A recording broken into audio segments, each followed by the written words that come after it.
whenever you take a picture with your phone or you send a message to somebody, you get geotagged, especially if you're on Facebook or Twitter or any kind of social media. There's a lot of metadata that's in every message that you don't even realize is there. And the fact is that people are just giving out their locations all the time.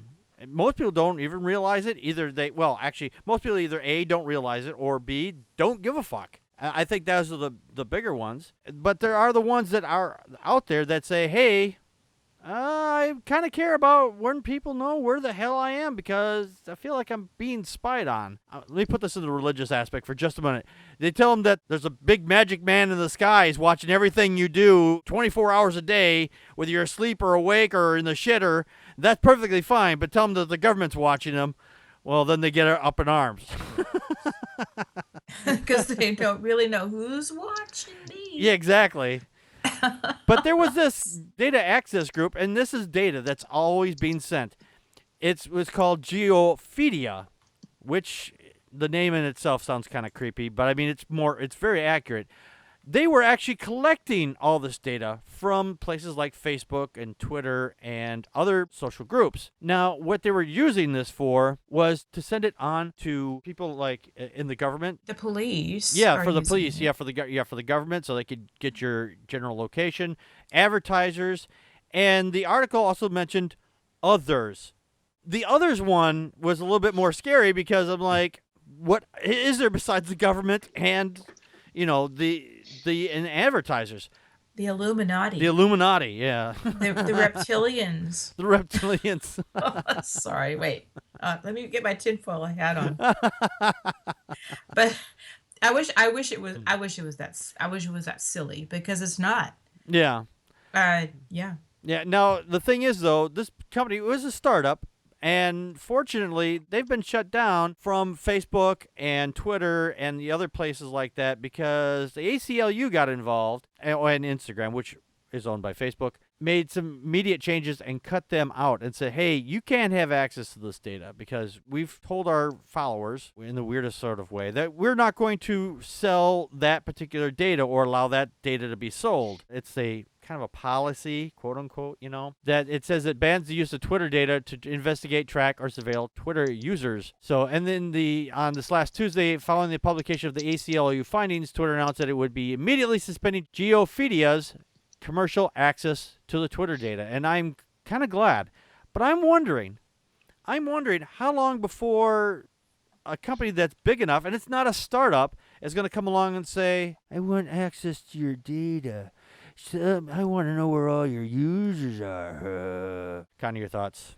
Well, the fact that there's an other there and we don't know who they are. Yeah. And that sounds conspiratorial. That makes me want to backtrack immediately.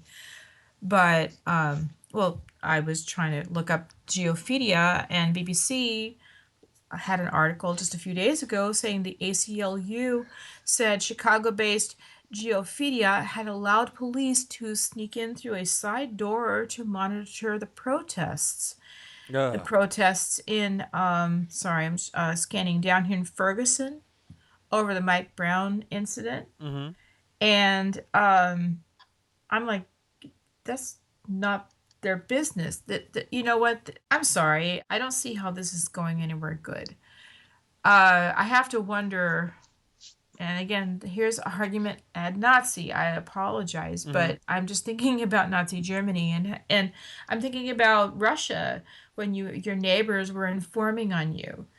At least according to what I understand, and this feels like that. This seems like that. Mm-hmm. I think there's a lot of ways that media it's really awesome that I can punch into my my GPS and find places and find stores, and I can stay connected.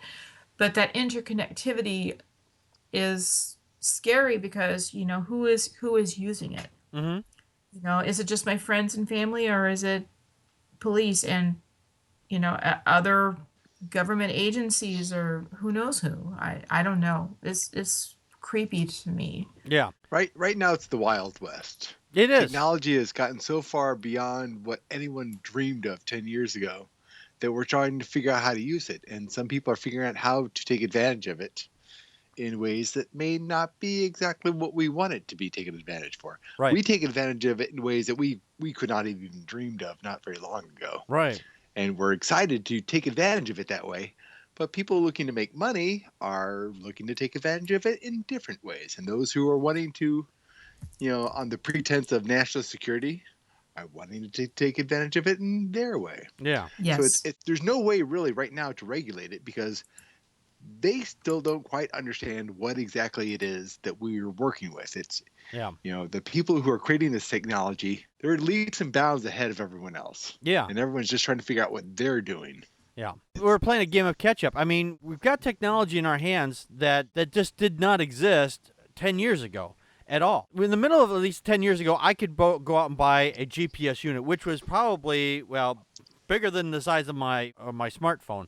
But it just gave the local data of where you were, and it wasn't very accurate. In fact, you could have been off by several feet because we just recently got access to, more accurate data coming from the satellites. And we never had that before. We thought this was going to be something where, we could just use it for ourselves.